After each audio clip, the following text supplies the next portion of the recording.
Magandang araw at magandang gabi po sa mga nakapanood sa gabi at sa lahat po ng naabot ng video nito. Welcome po dito sa AMB o Avoy Mix video. Ngayon po may video tayo mula kay The Most. Yan po, no? The Most. At ito po ay good news, no? At gawang Pinoy po ito, no? At tingnan natin kung gaano to ka-epektibo itong bagong weapon ng Philippine Navy, no? Binili po ito, no, sa sarili nating bansa. Pangalan po ito ay Buhawi. So panoorin na po natin, wag na natin patagalin pa at matapos tayo kagad. So ito po ang video, bigyan po natin to ating reaction at komento dyan sa comment box. Ito na po, start na natin.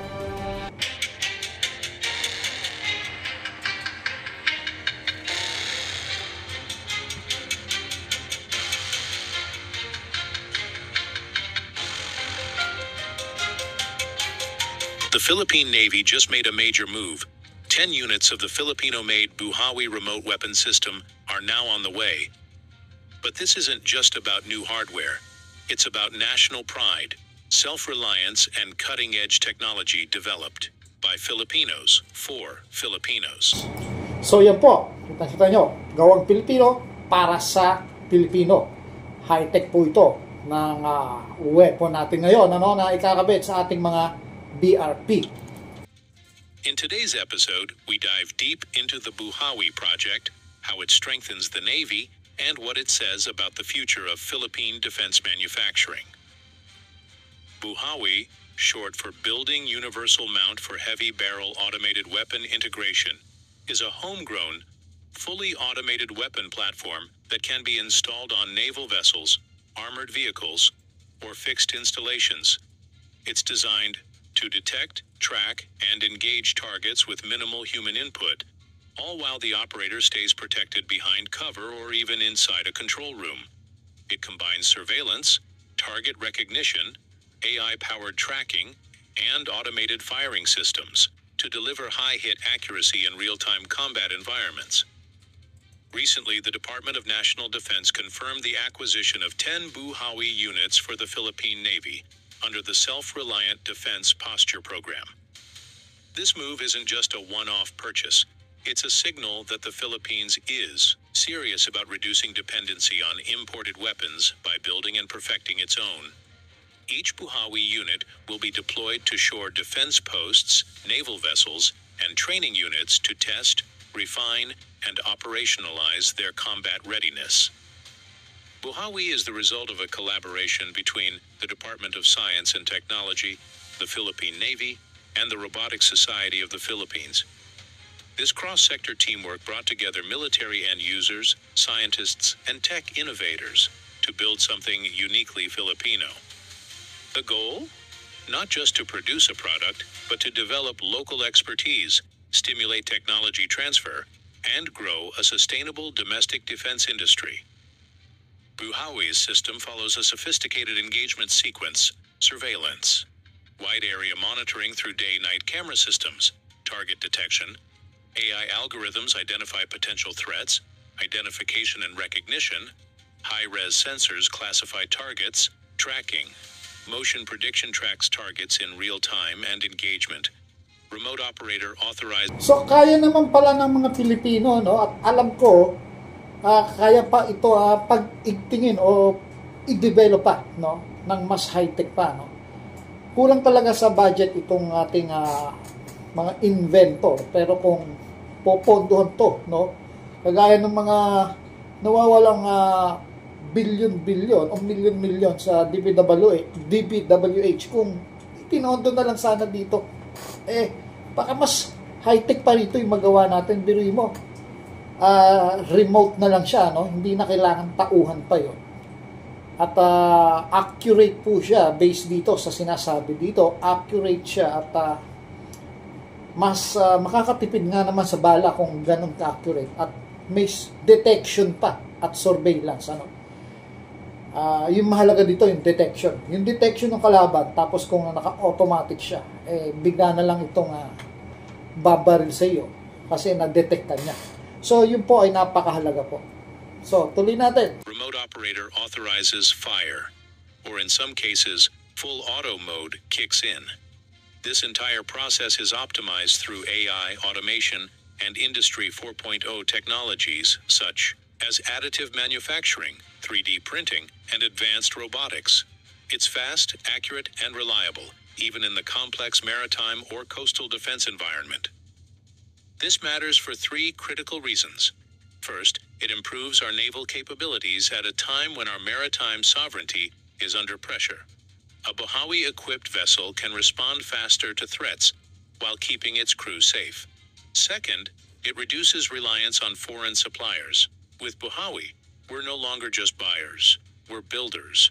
Third, this project trains Filipino engineers, scientists, and manufacturers to work on cutting-edge defense tech. It's not just about weapons, it's about nation building.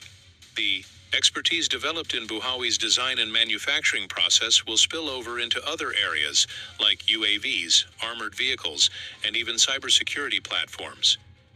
Of course, local defense manufacturing isn't without its challenges: budget constraints, production scaling, long-term logistics, and maintenance planning.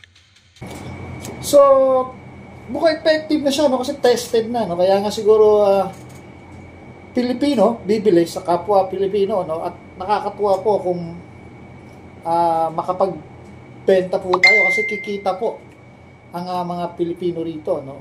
At may pagmamalaki natin ito worldwide. Ito, taas na po tayo na ang ating mga engineers ay nakakalikha ng mga ganito. At alam ko, mas higit pa dyan ang kakayanin ng ating mga engineers kasi sabi nga nila, hybrid ang mga Pilipino dahil sa iba't ibang lahi na daw ang mga Pilipino ngayon mula sa sinaunang mga Pilipino at mga nagsipasok dito ang foreigner. Kaya sabi hybrid.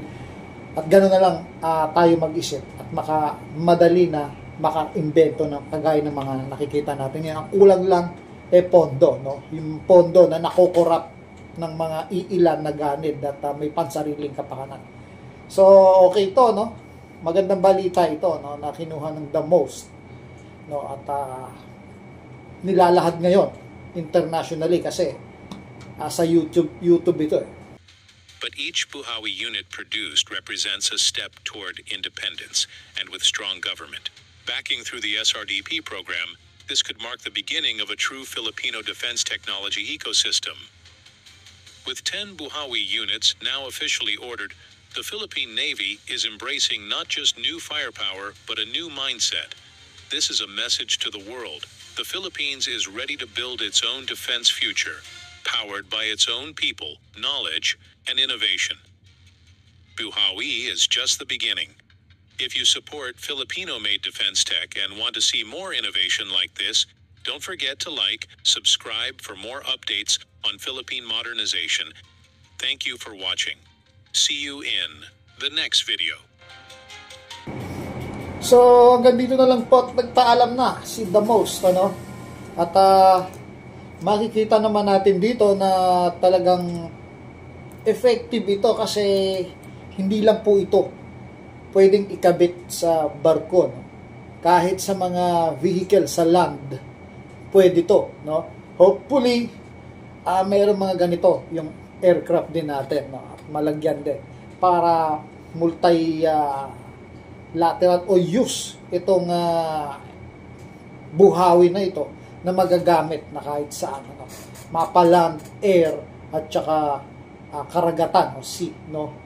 At siyempre, ang maganda nito, may pagmalaki natin sa buong mundo na meron na tayo nito, no, na kaya nating gumawa ng sarili natin na hindi na natin kailangan pang bumili sa ibang bansa. O mas maganda makapag-export tayo nito at nang kumita naman ang ating bansa, no, Pilipino. Sana itong Buhawi na to kasi balita ko itong PH Navy, no, ang in-order nito 10, no, para sa kanilang mga barko, no, Navy.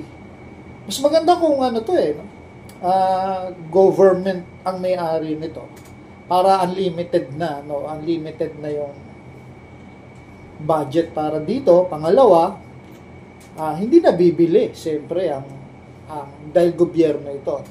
Mukhang itong ang ano nito ay private company na Filipino made or hopefully Pilipino rin yung may-ari ng kumpanya. Maaring ito ay Pilipino yung mga gumagawa, scientists at yung mga engineers nito, pero mukhang sa tingin ko ay DOST, ano? Hopefully yung kumpanya nito ay sana Pilipino rin. So yun lang po at maraming salamat po. Ito po, sinasabi ko, magandang balita po ito para sa ating tanggulang pangbansa. Hanggang sa muli po, ito po ang Avoy Mix Videos.